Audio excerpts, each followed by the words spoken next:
the major geological structures of Earth. Its mountains, ocean basins, canyons, and fossils could be explained by a single catastrophic event. What if one theory could tie them all together?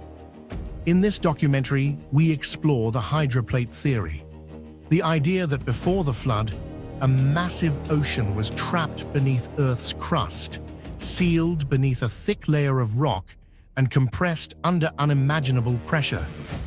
According to this model, the day the crust finally ruptured along a global fault line, the subcrustal ocean didn't just leak out, it erupted. Water blasted upward through the cracks in colossal walls of water and superheated vapor, shooting with such force that much of it actually exceeded Earth's escape velocity.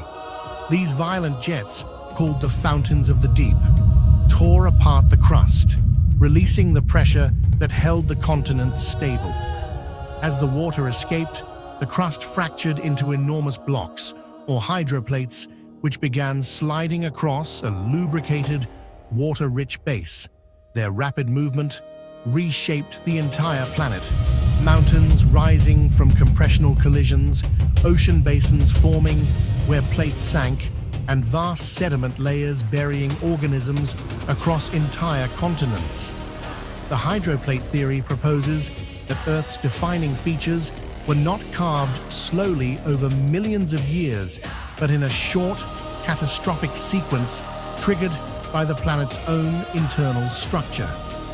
This film will examine how such an event could occur, whether the evidence matches the theory, and why this model challenges the traditional timeline of Earth's history.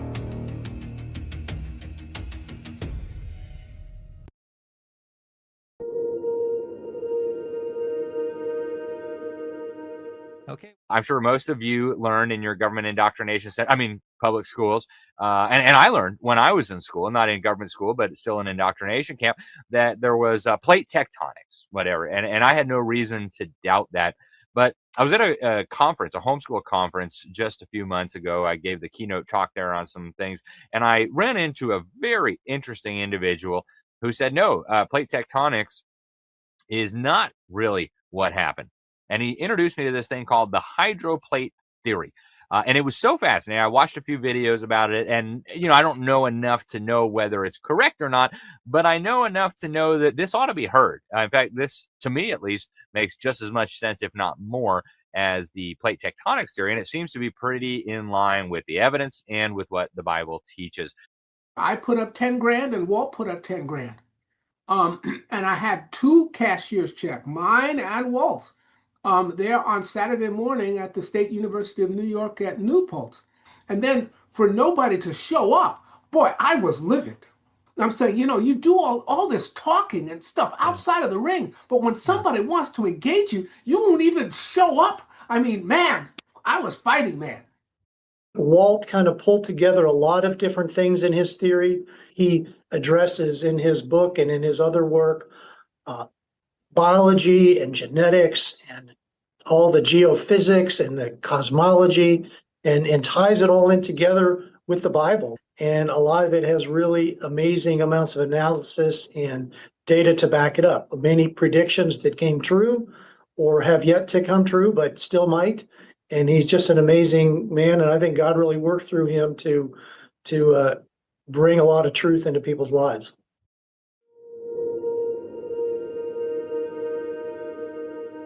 Okay. The early chapters of this book cover all things related to creation, evidence against evolution. And that's where I found it the best resource initially. And this was, at the time, it was my favorite creation book. And this is before I even cared about the hydroplate theory. Us as Christians, we have a unique ability here on earth. And that unique ability is obviously to reveal who God is. And so I think, Walt Brown, I think he did his job in revealing who God is. And I want to thank him for that. Walt Brown got blackballed a long time ago, back in the 90s. One geologist plagiarized Dr. Brown's work, and the mediator determined that the geologist was supposed to set the record straight. I was shocked at how horribly mistreated Dr. Brown was, and how unrepentant, unapologetic, unchristian these bigwigs were, these creation ministry bigwigs were. I mean, it just blew me away. I mean, it just shattered. I want to do a shout out to Randy Galusa, the current CEO Amen. of Yes. Institute for Creation Research, because he invited me to present comets and asteroids from the hydroplate theory perspective at their headquarters in Dallas. Oh, He's yeah. at ICR. And he started out by saying, you know, we're here today to correct an injustice.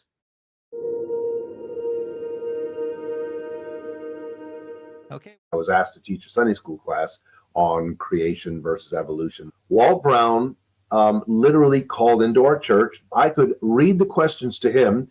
He could answer on the phone, and everybody in the audience could hear it. Wow. And that was phenomenal that he was willing to do that. And he answered so many hard questions that people had back then. Well, that Sunday school class ended, and I never really thought much about it until the church asked me literally the next year, would I do it again? And the class had grown to over 200 people that first time. Robert Dietz, he was one of the co-authors of the plate tectonics theory. Right. He coined the term seafloor spreading. So they developed this working relationship, and it just wasn't in the classroom because Dietz knew that Walt was working on his a competing theory. Every Wednesday afternoon, they would get together for several hours and discuss their theories. The time that Walt spent with Robert Dietz is a huge wake-up call to these geologists that are trying to marginalize Walt's knowledge of geology.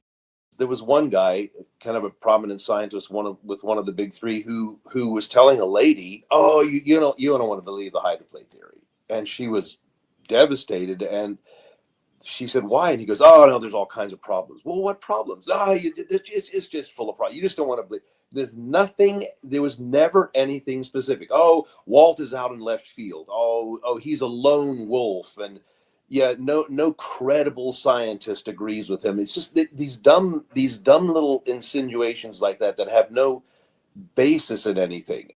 As he's going through this, all these allegations and false information, and yet he never, from what I can tell, he never, he didn't call them names, and he never. didn't. No, I never saw any reciprocal nastiness at all. He would sometimes smile and say, "Oh well, it's to be expected," or whatever. I don't know. Just you probably had more experience with that kind of thing, Bill, with his responses. It's just a real example that God gave to me for grace under fire. Yeah, and be able to just take the flaming arrows that are thrown at him from both the evolutionists and some creationists as well, and to be able to keep soldiering on.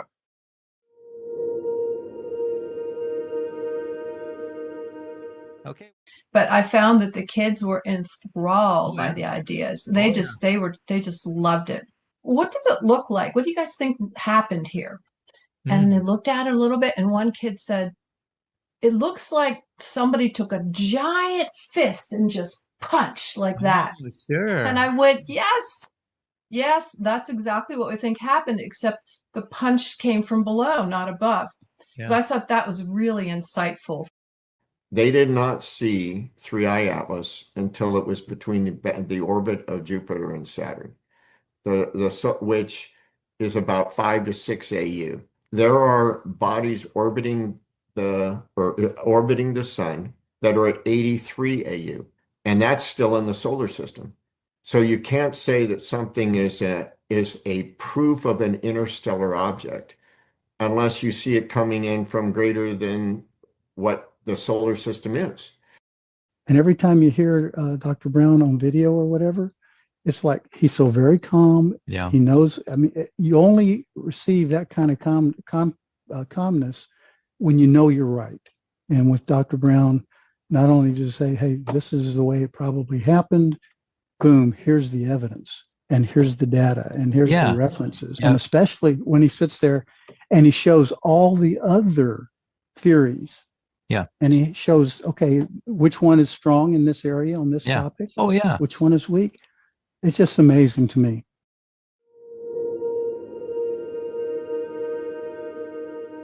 Okay. We show a video clip of him, Horrors of the Flood, Oh, yeah. at the museum. yeah. And that just a short, concise thing that, gives people an idea of what his theory is about.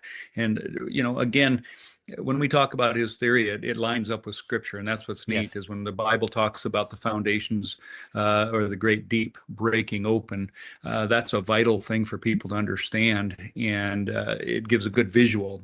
This explanation of the flood needs to be more out there.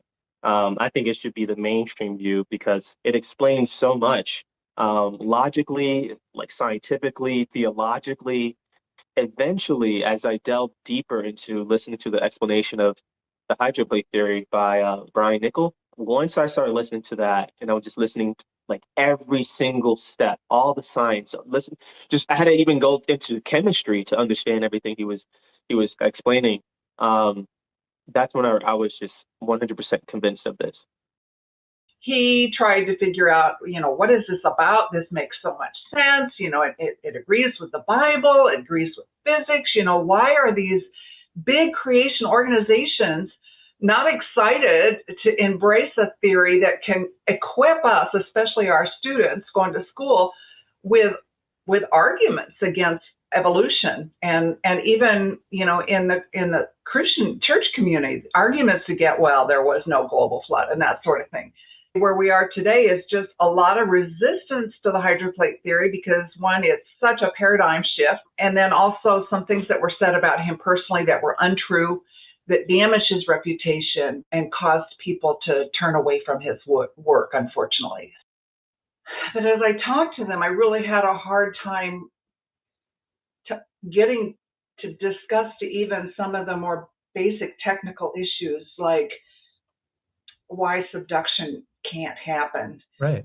Because of the strength of granite and what happens under pressures and how it really, you can't slide granite. A simple force diagram shows that doesn't happen. And people that I talked to, just their eyes would just glaze over. So I started pulling up top geology schools and I looked at the coursework. What do you have to study to take? And I was shocked at how little real hard science there is in those curriculum. Really? A lot of observational stuff, a lot of stuff around minerals and dirt and stuff like that. Not a lot of physics, chemistry, strength of materials, energy, fluid flow, things that you kind of need to know about if you're going to study something so dynamic and catastrophic as a global flood. They don't study those things. Yeah, let's try that hydroplate protocol again. We will be going through the confirmed predictions and the other predictions, and then we're going to wind up with the Bible verses again. But there's 58 predictions that Walt has made, and these are the ones that were sent to me. Those were the old ones. These were sent to me. These are, I believe, are going to be in the new book. Okay, and now this is what Fred McNabb did. He took them and he did some more research.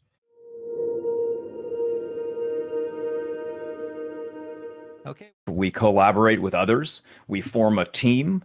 And when you bring together a team and more people that can think differently, you get more skills from other people. Target social media, news, and then make articles, and then any public talks that you can think of. Hydroplate theory should be taught at churches. And the main reason why is because we need to educate the parents. Content for kids, because they're the next generation. They're learning. They're like a sponge. They can retain information better than even you and I could. Practical application. They would be good to have like articles and things out there for people to come across. I would say two big problems that all of us have to deal with here. One is temporal snobbery. We think that these people in the past were primitive, therefore God had to come up with a myth for them, which is nonsense. The other one is credentialism. Just because somebody is a priest, bishop, has a doctorate, or is a scientist, that means nothing unless you have a data set to back up your claim. All these others that claim that the earth is old, they have no data really to bolster that. The majority view is old earth because that's because our theologians have hijacked and the intellectuals hijacked the narrative. You have seminarians trained in that nonsense, and then they become clergy, bishops, and onward. And we're basically fighting to get it back to the truth. Bill did a 16 weeks course over the hydroplate theory and some other creationist content, and so that really opened my eyes and really was very valuable for me, and I know all the people that attended from our church. One thing was really encouraging for me for this week of celebration is I became aware of people that I had never heard before. Yeah. That are really carrying Walt's work out into the world. What if the major geological structures of Earth,